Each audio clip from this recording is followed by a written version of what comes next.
Good afternoon, North Carolina A&T. How you doing? Welcome back to our weekly Monday press conference. North Carolina A&T is coming off of a loss at Villanova on Saturday. This week, we will play our final road game of the season. We go up to Towson, Johnny Unitas Stadium, to play the Tigers, the Towson Tigers, at noon. Our special guest with us today is our punter, DJ Page. Had a 70-yard punt on Saturday, 3 yards shy of the school record. We also have with us here Stephen Davis II. And as always, we have with us our head coach, Mr. Vincent Brown.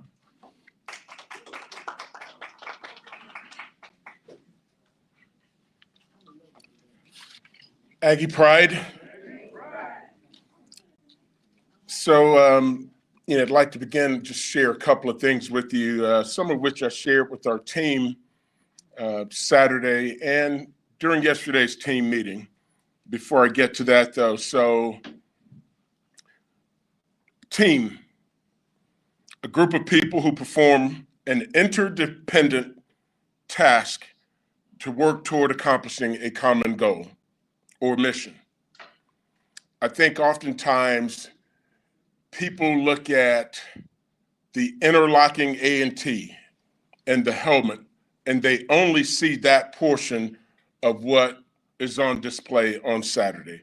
But there's so many more layers that go into what you see happening on Saturday. My belief is that there are 4 key elements that are critical to establishing success long-term. Culture, 1, consistency, continuity, and then most importantly, competitiveness, having a team that will compete regardless of the circumstances. I shared with our team on Saturday morning, it was back during the summer, I was out of the country and I was thinking of what theme would we build our program around this season. And it came to me that excellence is something that is a constantly moving target. And so we came up with the Chasing Excellence as our mantra for the year. And it was by design. And I shared with them that I never said anything about wins, championships, although those are the things that we aspire to achieve. Chasing excellence is about your habits, okay? Going to class, being the absolute best that you can be in the weight room, in the classroom, in the community, in the film room. It's all about excelling and learning how to operate at an elite level, even when no one's watching. And if you can do those things on a consistent basis, your culture becomes stronger and then the wins come. So right now we are lacking some of the things necessary in order to consistently produce winning results. Consistency, we're inconsistent in our preparation and our execution. We're lacking continuity in many areas.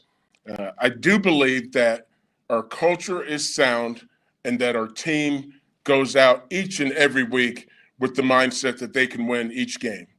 If you look back on the game, it's a 1-score game at the end of the first half. I shared with our defense, look, we have to go out and get a stop here. It'll help swing the momentum of the game if we get a stop. And we had many opportunities along that first drive. It was a critical 4th and 8 that they were able to convert that allowed them to move the ball down the field and eventually score. And I think we got the wind knocked out of our sails a little bit after that. We gave up touchdowns the next 2 possessions. Offensively, we were unable to generate anything from the passing game, the running game. We were just so. I think Braxton Thomas was our leading rusher. And so it's very hard to win when you can't score. 3 points is certainly not enough to win most college football games. Going 2 of 12 on 3rd down makes it very, very hard. But I think there are a lot of things really positive on display. We had a lot of young men that hadn't played a lot before that got a chance to go out and play and contribute, some of which, like Stephen Davis, who's a corner, ended up playing a great game for us at safety. We got good play from some of our veteran players like Henry Daniel. I thought Cade Molitor played a solid game for the most part, but we're still working to lay the foundation of the things that we need to be able to do on a consistent basis in order to win.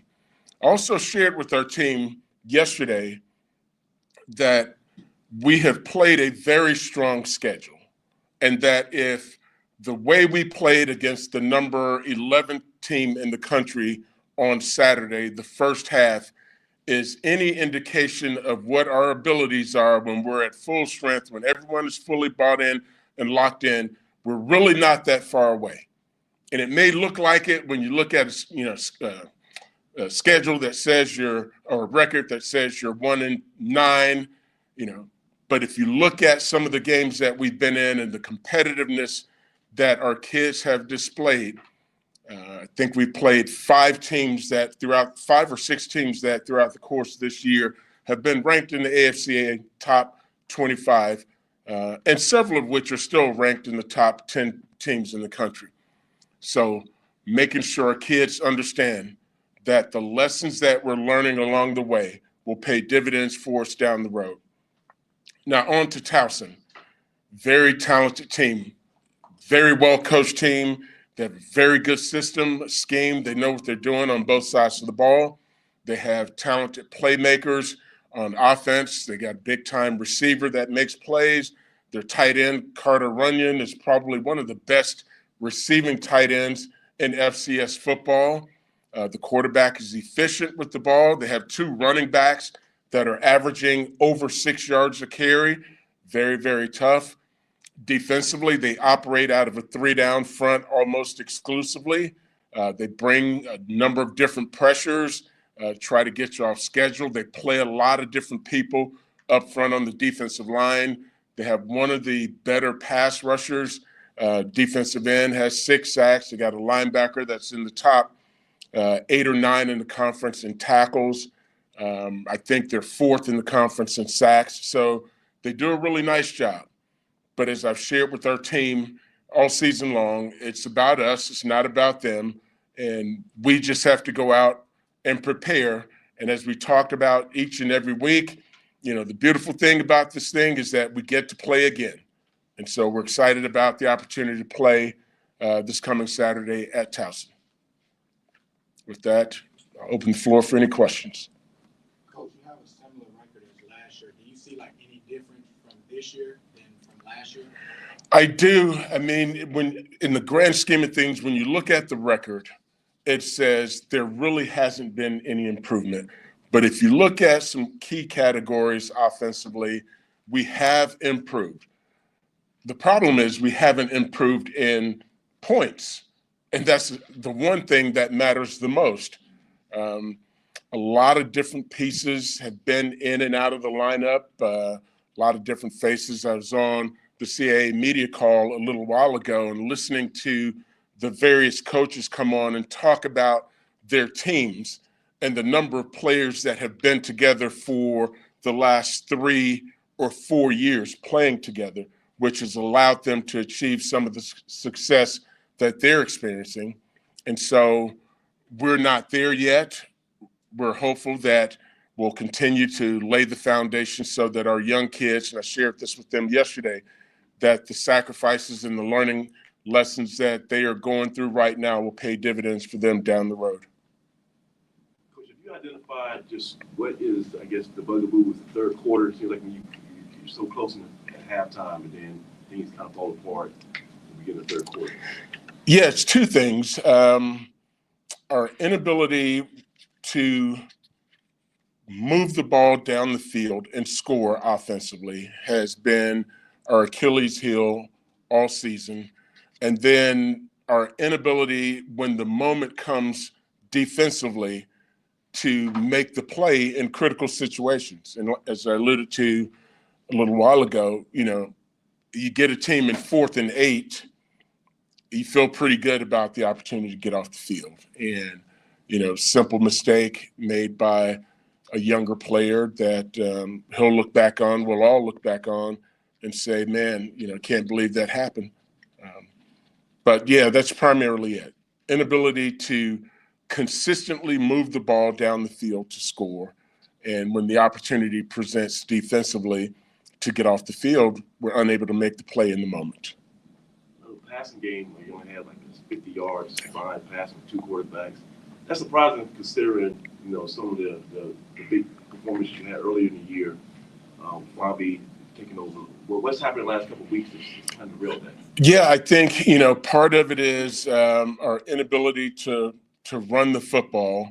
So you become one-dimensional. Our inability to beat man coverage has been a problem the last few weeks. And so teams are going to play man. They're going to load the box and say, we're going to dare you to beat us throwing the football. We didn't throw the ball, I don't think, enough on first and second down to challenge them down the field.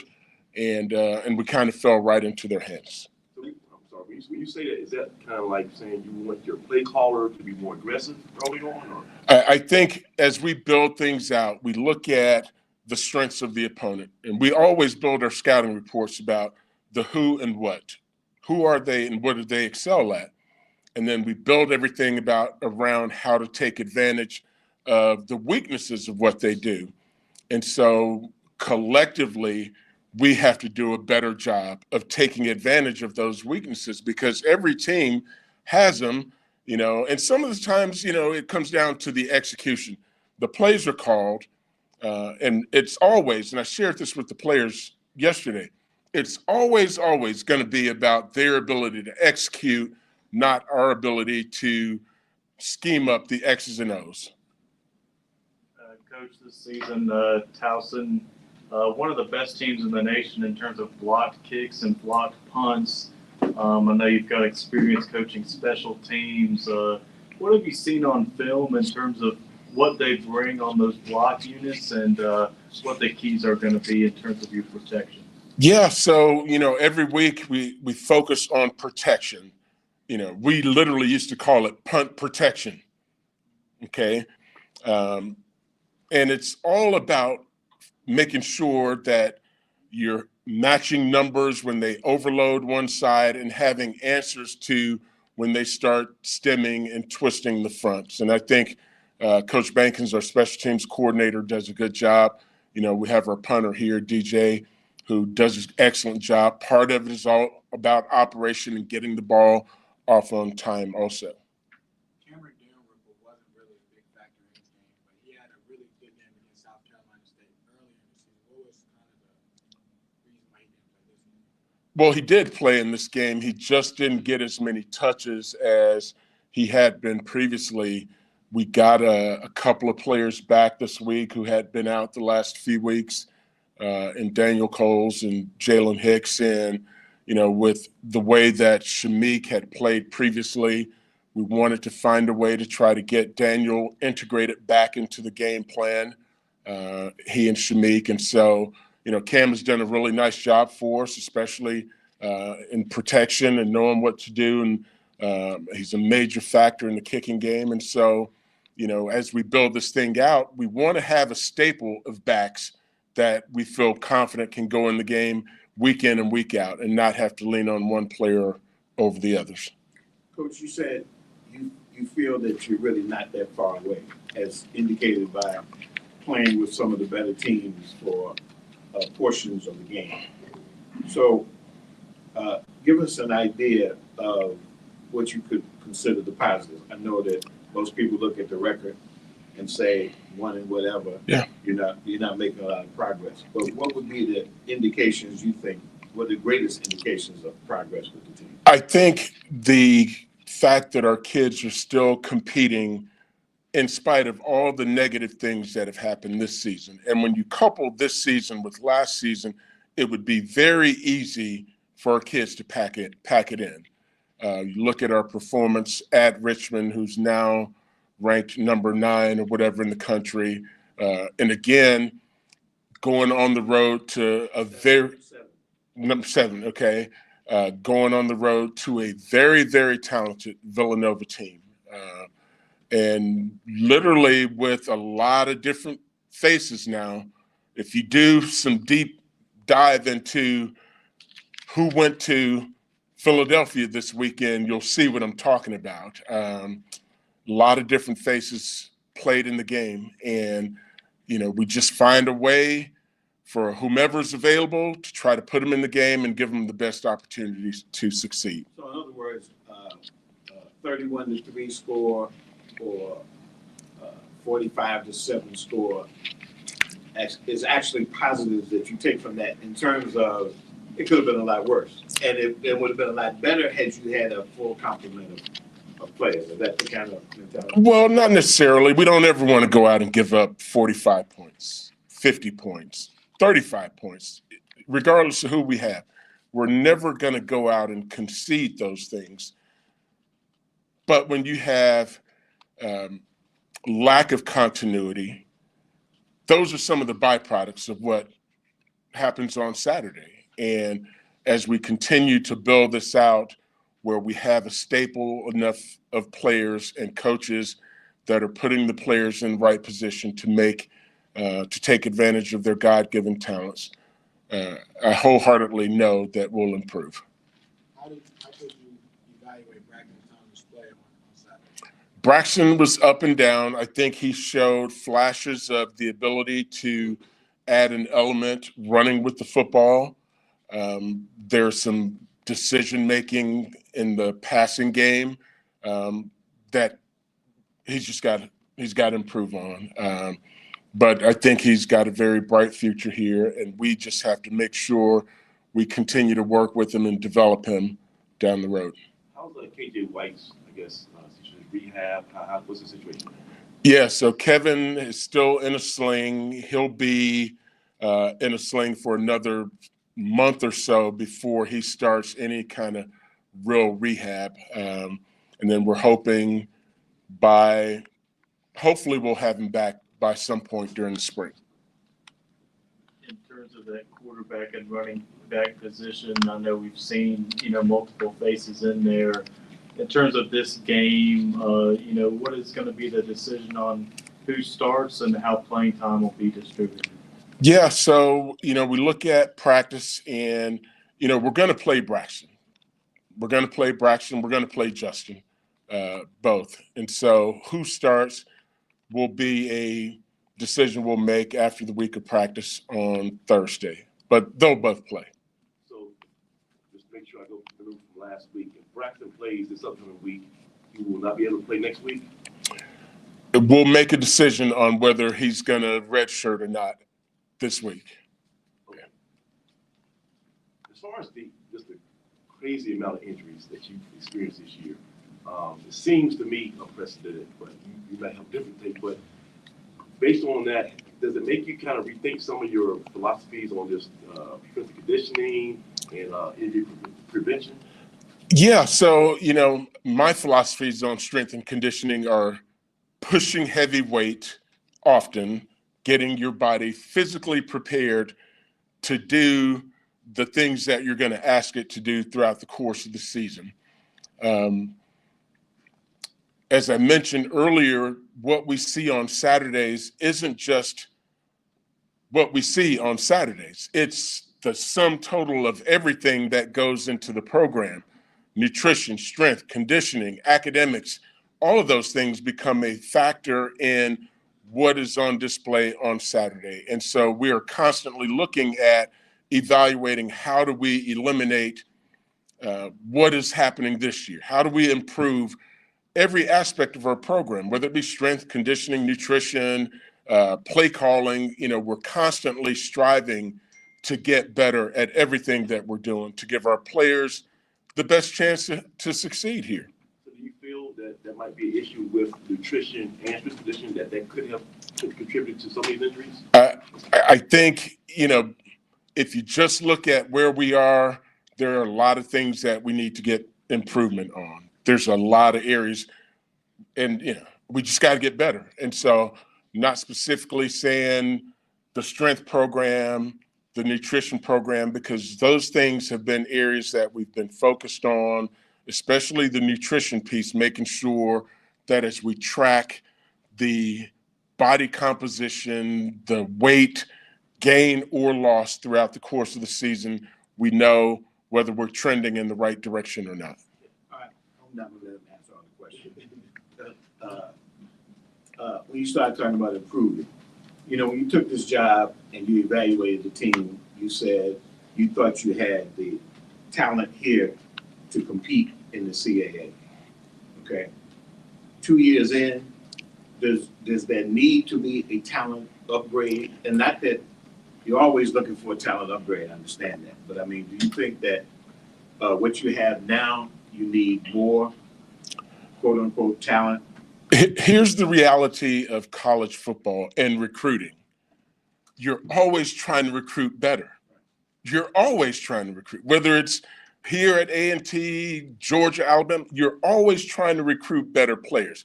It's benchmarking. And then you reach a certain benchmark and then you say, how do we get better? And so, you know, obviously we're not where we want to be. And as I said earlier, it's always about the player's ability to execute whatever the game plan is. And so we're always looking to find ways to improve.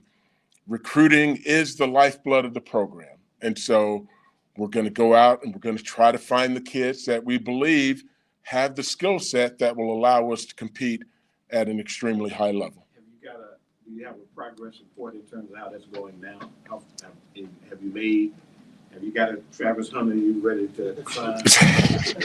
Well, I wish we had a Travis Hunter, but we don't. You know, we're going into a very critical time in recruiting here over the course of the next several weeks. We're actually having a recruiting meeting later this afternoon, talking about some of the areas that are of critical importance for us and how we're going to fill those needs, knowing that we're going to be losing a few players at the end of this semester. And I guess I'm going to be the last one I'll ask, but I know in the Greensboro area, you got 2 undefeated high school teams. I went to see Grimsley last week. They got a little kid that has now scored 100 touchdowns or something. I don't know. How you doing locally in terms of recruiting? Yeah, so we're always trying to recruit local talent, whether it be Grimsley, Dudley, the Greater Triad area. We're always trying to recruit local talent. We've, you know, over the years, last year and a half or so, tried to recruit and sign several kids that for various reasons, they couldn't get into school here or whatever, or they just chose to go somewhere else. So we're always going to evaluate and recruit the best local talent that fit what our needs are. Speaking about recruiting, what can you sell the recruits on these past 2 years? What can you kind of sell them on to come here? The opportunity to play, the opportunity to come in and play. It's and almost all the kids, they just want to play. And so you can go somewhere else and sit for 2 years, 3 years, and hopefully play, or come in and have an opportunity to come in and compete and play early. Coach, you mentioned a tight end for Towson. How would you describe how he's used in their offense and the function of him in their scheme? Yeah, he's used in a variety of ways. They'll flex him out as the number 1 receiver. He's very fast, has excellent ball skills, but he's also a very competitive and tough blocker. So they'll put him in inline positions, use him to seal, cut off, kick out. But they will find a way to get him the ball. They'll flex him out down in the red zone and throw him, jump balls. I know you've mentioned Stephen Davis a couple times over the last couple of weeks. Obviously, last week, the big game, and I guess he's behind me over there. But in terms of seeing him day in and day out in practice, I know his role is magnified. How would you describe what he's been like day in and day out in practice this year? He is the epitome of what we're looking for from the bulk of our players, which is you're constantly seeing growth. From last year, he got injured early on during training camp, and we really didn't know what we had in him. And then this year, training camp, he was really the best corner coming out of training camp, or the most productive corner coming out of training camp. And if you watch our games, every week in the kicking game, he's a factor. He's shown up however many reps he gets defensively. If it's 15 plays, if it's 25 plays, He's giving us everything that he's had or that he has, and he's made tremendous strides as a player. Thank you, Coach. Appreciate it. Yep.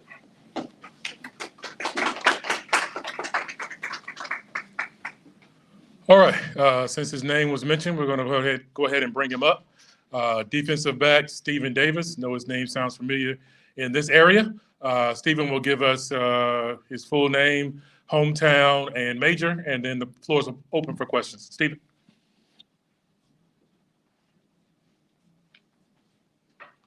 Hey, how y'all doing? Stephen Davis, kinesiology student in Greensboro, North Carolina. What position? I play defensive back. How big are you? About 6'1", 170. 170? Yes, sir. I know your father played here, obviously playing high school close by at Dudley. What was that like? I mean, growing up with your dad as a coach and, him playing at A&T and whatnot. It was great. I mean, I grew up around Dudley, winning program for my whole life pretty much. My dad, he coached me for 4 years at Dudley, and he taught me the ins and outs of football, and I think that's why I have such a good high football IQ now. In terms of, learning the game from him, growing up in that environment, what do you think are maybe the biggest things that you took from him that maybe the ordinary player might not have access to? Well, my dad, since I was young, he always instilled in me, like, just be a dog on the field, no matter how big you are or who's in front of you, just dominate. In terms of your career at A&T, I know Coach Brown talked about it a little bit, but how do you summarize what the journey has been like, since coming to A&T and kind of emerging in this role the last couple of weeks? It's been a journey. When I first got here, I had a different coaching staff, and after my first year, this coaching staff came in. I showed what I had a little bit, but I think this year they're seeing me a little more. I know Coach mentioned the work ethic in practice, and I guess you mentioned it a little bit there, but before you do go to practice, what are kind of the things you tell yourself? What are the things that drives you to, keep propelling? Just play every down like it's your last. You never know when your time is up with this game, and just go out, give 100% every time. I know you mentioned playing for your dad for a bit. I mean, what would you say are your favorite memories playing with your dad during your time at Dudley? Definitely when we won the state championship my senior year. It was a really good feeling. We ain't win one for the first 3 years I was there, but getting him his 5th state championship as a player under him felt really good. Having that A&T logo on your shirt, wearing the A&T jersey, I mean, what does that mean to you, playing for your dad's alma mater, playing, at a neighborhood school, so to speak? It feels good. I grew up around A&T my whole life. It just means a lot, The culture around here is really good, and I love playing for A&T. Do you have any favorite memories growing up, either watching A&T games or following the team or things of that nature? The celebration bowls, I enjoy going to those. Yeah. Do you happen to know which years you would have gone to those celebration bowls? Yeah, pretty much all of them. All of them. Steve, what has your dad told you about the kind of season you all are having this time? Just keep pushing, it's not the result we want in all the games, but just go out, play every game, trying to win. Has he been on Coach Brown by giving you more playing time? Nah, I don't think so. How do you feel about the chances that you've gotten so far? I feel good. Obviously, earlier in the season, I wasn't getting as much, but I just played the role I played. Whenever they give me an opportunity, just come in and make the best of it. Have you been playing more like on the corner, or have you been playing a slot? Where have you been playing when you got the playing time? Earlier in the season, I was playing corner and came in at the slot a few times. But this past game, I played free safety due to injuries and things like that. Which one do you prefer? Uh, I like corner, but I mean whatever gets me on the field, help the team win. Have you been beaten for touchdowns this year? I think the first game I got beat Wake Forest, but ever since then I haven't. Outside of football, do you have any particular passions or anything outside of football? I really just enjoy spending time with my family. Play games with them, watch movies. Yeah, that's pretty much it. On that state championship team you were on, what role did you play? I was actually a safety in high school, so. Were you a starting safety? Yes, sir. Is that because your dad was the coach? Nah, a lot of people would say that, but I feel like I made my presence Did you consider anywhere other than A&T? I mean, I did. I left my options open, but ultimately, when it came down to it, I felt like A&T was the best option for me. Thank you, Deuce. Appreciate it.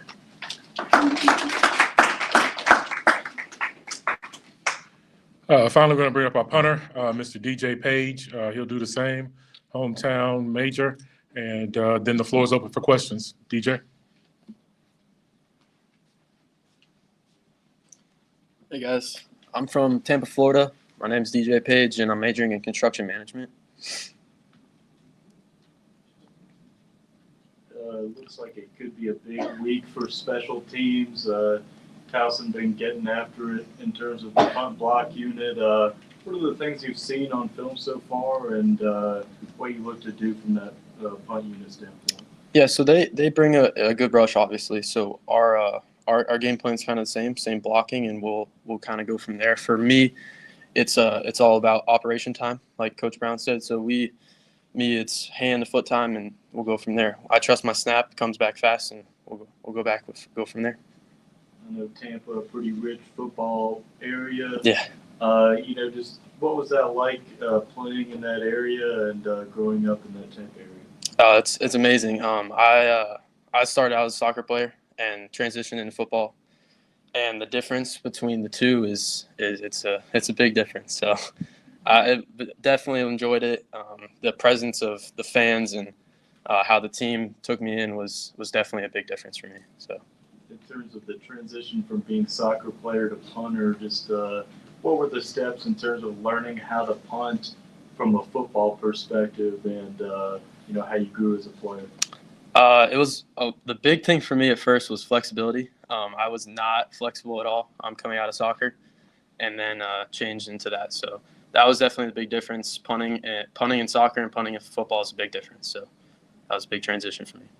In terms of finding your way over to A&T, how would you describe the recruiting process and what the key factors were in terms of choosing the Aggies?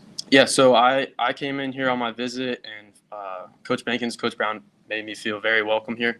A big thing about it to me was the education. I couldn't find the better education was here with construction management. I take pride in a lot of my construction, so that's been my dream for a while since I was a little kid to grow up and be kind of following my dad's footsteps as construction. So that was a big deciding factor for me. And you mentioned Coach Benkins. Coach Brown has previous experience as a special teams coordinator, but before being a head coach. How would you describe what that relationship is like, and what special teams periods are like during practice? Yeah, so in practice it's a lot game-like. We like to represent how the game is, just so as for the whole team, for us, and it represents how we play in the game. I would say that that builds up trust for me, builds up confidence for me when I get a game-like situation. So. You mentioned construction being, your view of the future, or maybe the biggest things that kind of convinced you to want to follow in your father's path. I think growing up on construction sites, like being with him, learning blueprints, and going to job sites and seeing how they build, and he's in the residential side, so being there to build homes for people is definitely one of my things that I want to continue. are you looking to do, in terms of being on-site work or management or a little bit of both? I would like to be a little bit of both. I want to start out in the on the site so I can get some experience and then work my way up from there. I was about to ask you, were you the only player from Florida? But I looked through the roster, it's like 7 players from Florida. Yes, sir. There's a few. Oh, you talked to all those guys that you shared that. Anybody from your part of the neck of the woods? Yes, sir. So we actually Keon he's about like 10 minutes from where I'm from, and then Braxton's about an hour from where I'm from. Okay. And from Florida to North Carolina, what kind of other offers did you have or did you entertain? I had a few other offers, but I really didn't have many. So it was definitely coming in here. I saw the school, saw the field, and I was definitely shocked, and I loved it. So You were shocked? I loved it. It was definitely a big difference. Definitely from high school to from here, seeing all the fans and alumni, it was amazing. What kind of career did you have in high school Like, as a punter? so I started out as a kicker, and then transitioned. Place kicker? Yes, sir. So started out as a kicker, and then I worked my way. I started playing in my junior year of high school, and transitioned into a punter after my junior year season. Are you the backup place kicker as well? No, sir. I'm Jay is our backup kicker. Have you ever gotten a hang time track down recently? What's that? Have you ever gotten a hang time track recently?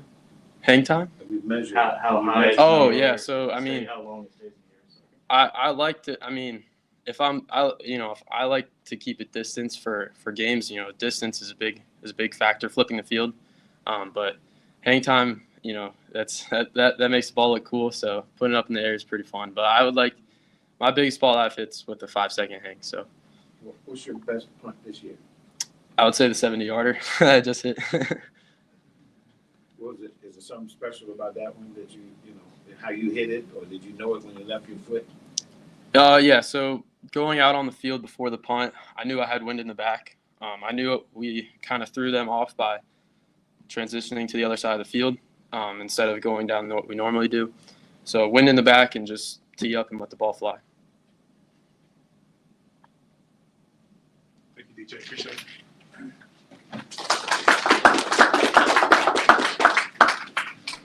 Before we do lunch, are there any veterans in the room? Military.